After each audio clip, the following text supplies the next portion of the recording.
decide what natural wall system to use for your new home, you are definitely not alone. There are so many options out there, from hempcrete to rammed earth to adobe and straw panels now. It's really easy to get stuck in analysis paralysis. So in this video, I'm going to walk through the 3 biggest factors in choosing the right wall system, which is the climate, your values, and your budget, so that ultimately you can move forward with a clear decision and move into your home build with confidence.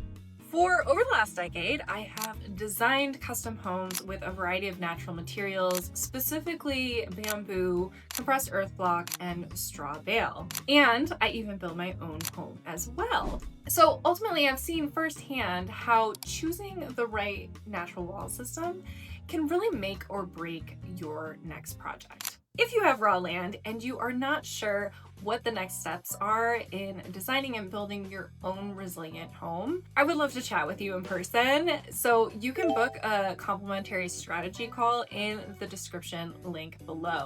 Okay, before we dive into those 3 factors, let's look at 2 main classifications for different natural building materials. So there are mass materials and then there are insulating materials. Mass materials are things like stone, clay, and sand, and they're dense and heavy.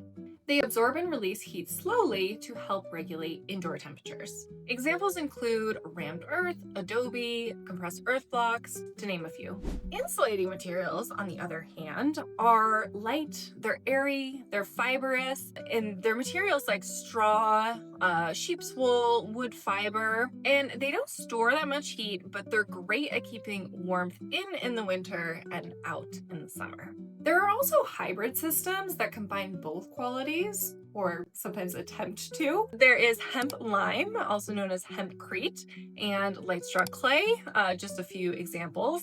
Some of these hybrids work really well, like hempcrete, for instance, because the fibers are encased and stabilized within the lime itself. Others, like cordwood, are less durable, and I don't recommend them because the fibrous materials and the earthen materials expand and contract at different rates. And this is especially problematic in humid climates where these types of systems tend to crack. So among other reasons, do not use cordwood. The key to a well-performing wall is really keeping your mass and insulation as separate components so that each material can actually do its job really well. Insulation gives you the R value and mass gives you thermal capacitance. You really want insulation that gives you the highest R value, and you want mass that's going to give you the strongest thermal capacitance. Insulation is most effective on the exterior walls to slow down heat transfer, while thermal mass works best on the inside of the home where it can absorb and release heat.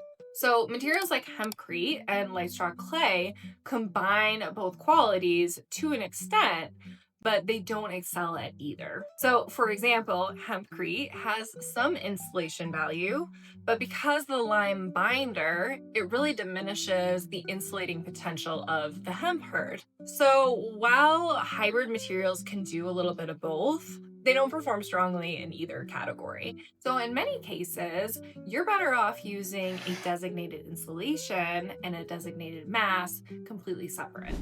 Okay, so with that quick overview out of the way, let's dive in. So the first consideration is climate. And honestly, this is so overlooked. I cannot stress climate enough when picking your wall system. And it can really narrow down your options. And somehow it's just so overlooked because values and aesthetic kind of take the center stage. When we talk about climate, we want to hone in on 2 factors: humidity and temperature. We map these out with a psychometric chart, which basically shows us how many hours of the year your climate spends in certain temperatures and humidity levels. While the psychometric chart mostly is used for passive heating and cooling strategies and HVAC design for a given climate, it also gives us a really great snapshot of the microclimate we're actually dealing with. So in general, let's just talk about cold climates.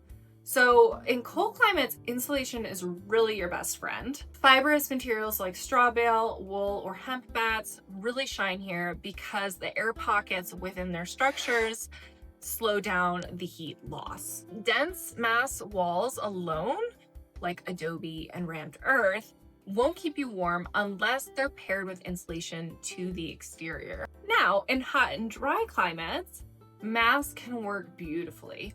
Materials like adobe or rammed earth absorb daytime heat and then release it at night, keeping those interior temperatures stable. But for this to be naturally efficient, the walls need to be thick enough to compensate and have enough of a thermal lag between the day and the night. In hot and humid climates, actually, mass walls are often chosen for durability, especially in hurricane-prone regions. But here's the challenge. If the sun hits those walls, they act like giant heat batteries, radiating heat at night when you're really just trying to cool off. To prevent this, you need either adequate shading with large overhangs or exterior insulation to make this work. If you can't do big overhangs, like if you're in a hurricane region with hurricane risks, or you're in a tight urban lot where you don't have the space to have large overhangs or porches, you may want to consider a layered wall. Insulation on the outside with mass on the inside. That way the mass stays cool and helps stabilize those indoor temperatures. One other tip for climate considerations is looking to local sourcing. So you want to look at what's abundant around you. If you're in a desert, maybe it's clay and sand and stone. If you're in an agricultural region, maybe it's straw. If you're in a dense forest, maybe it's timber. So really let your bioregion guide your choice. So you want to think natural resources, not just what's available at local retailers like Home Depot. For example, when I lived in Maui, there was an abundance of bamboo. And we use this a lot in buildings because it grew fast and it was abundant. But because bamboo weathers so much to sun exposure, and since it tends to have these natural curves, and so I had to kind of get creative with how I was going to use it. And so I used it for floor joists, for like a loft and furniture and even internal doors. So I'm so curious, what natural wall systems are you exploring currently? I would love to hear about which ones resonate with you the most. If you could drop your answer in the comments below, I seriously read every single comment. Okay, number 2 is understanding your values. So what makes sense for someone else just might not make sense for you, and that's okay. That's where values comes in. So natural wall systems automatically can check a lot of these boxes. They're non-toxic, they're low carbon if they're locally sourced, they're durable, they're healthy, and for a lot of people, they're DIY friendly. But your top priorities may be different. So here are a few common ones. If durability is something that you're honing in on, you might be considering mass walls like rammed earth, compressed earth blocks, and adobe. They really do excel, especially in harsh weather and even fire-prone areas. You may need additional engineering in seismic zones. Actually, I wouldn't really recommend mass walls in seismic zones, so that is a consideration. The key to durability is making sure that natural, sensitive materials are properly protected. For example, you may want to finish the exterior of the wall with a hydraulic lime plaster, or consider maybe a harder stone, or you could even go the rain screen and cladding option on the exterior as well, just to make sure that those materials are protected. If health is something you're concerned about, lime-based systems like hempcrete or clay plasters are naturally mold resistant. Clay plasters also are great at absorbing humidity and toxins from a space. And this is really especially where those hybrid systems like hempcrete and light straw clay really shine. Okay, if carbon impact is something that matters to you, hemp lime, aka hempcrete, straw bale, and light straw clay can all be carbon negative. because they sequester carbon while they're being grown. You may also want to consider which materials have been imported and then try to limit your use of those materials. If high performance is something that is important for you, you may consider choosing natural materials with the highest R value, like hemp bats and sheep's wool, and then have that separate thermal mass wall with high thermal capacitance, like rammed earth, adobe, and compressed earth blocks, kind of like how I mentioned earlier in this video. So to assess your values, you can really just do a quick self-check and ask yourself which 2 to 3 values matter the most for you in this project. For this project, for this time in your life, what matters?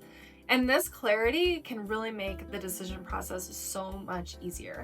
Okay, last but not least, crunching the numbers. This is the budget. The reality check here is that natural homes end up being 30% more expensive than conventional construction.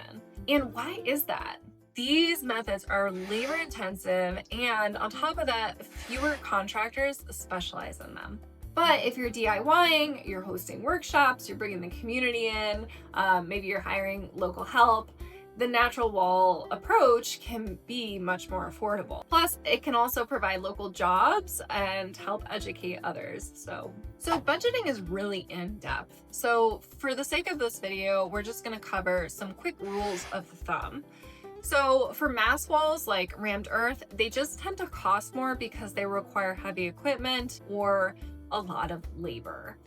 Compressed earth blocks can actually be a more affordable alternative, especially if you get a press on site. Fibrous walls like straw bale or light straw clay are often the most affordable, especially with local plant and animal fibers, and especially if you have a community build project. One other thing you can consider is actually taking the conventional building system and just providing some natural replacements. So for many, this still means having that conventional framing and then having some fibrous natural insulation and then some natural finishes.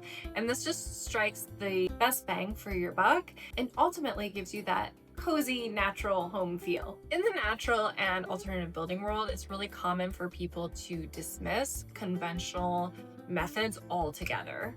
For example, demonizing wood framing, even though it can be a renewable resource. But the reality is, blending traditional techniques with modern approaches usually leads to more practical, achievable, and affordable results. So here are a couple ideas of natural replacements that you can consider. So instead of fiberglass, maybe use hemp or wood fiber bats. Instead of drywall and paint, maybe consider wood fiberboard with a clay plaster finish. Instead of a concrete slab, maybe you can consider a slabless slab, which is basically just gravel and plywood. So these are just a few ideas. There's so much more to go through with this. Budgeting is always about trade-offs, so you need to decide what's super important to you and spend more in those areas, and then be willing to let some other things go. So there you have it, climate, values, and budget. When you look at all 3 of these factors, the right wall system usually starts to become pretty clear. If you're feeling stuck, I can totally help. This is exactly what I help people with in my Resilient by Design program. It's a step-by-step process to building your own innovative and resilient home. I offer continued support, community, and guidance. So with the right support, you can move forward with clarity and confidence, even though you've probably never built your own home before. So there is a link in the description below to book a complimentary strategy call with me, and we'll see if you'd be a good fit. Let me know in the comments what wall system you're leaning towards, and don't forget to check out this video here, where I go deeper into resilient home design. Thanks for watching, and here's to building a home that's natural, resilient, and uniquely yours. See you next time.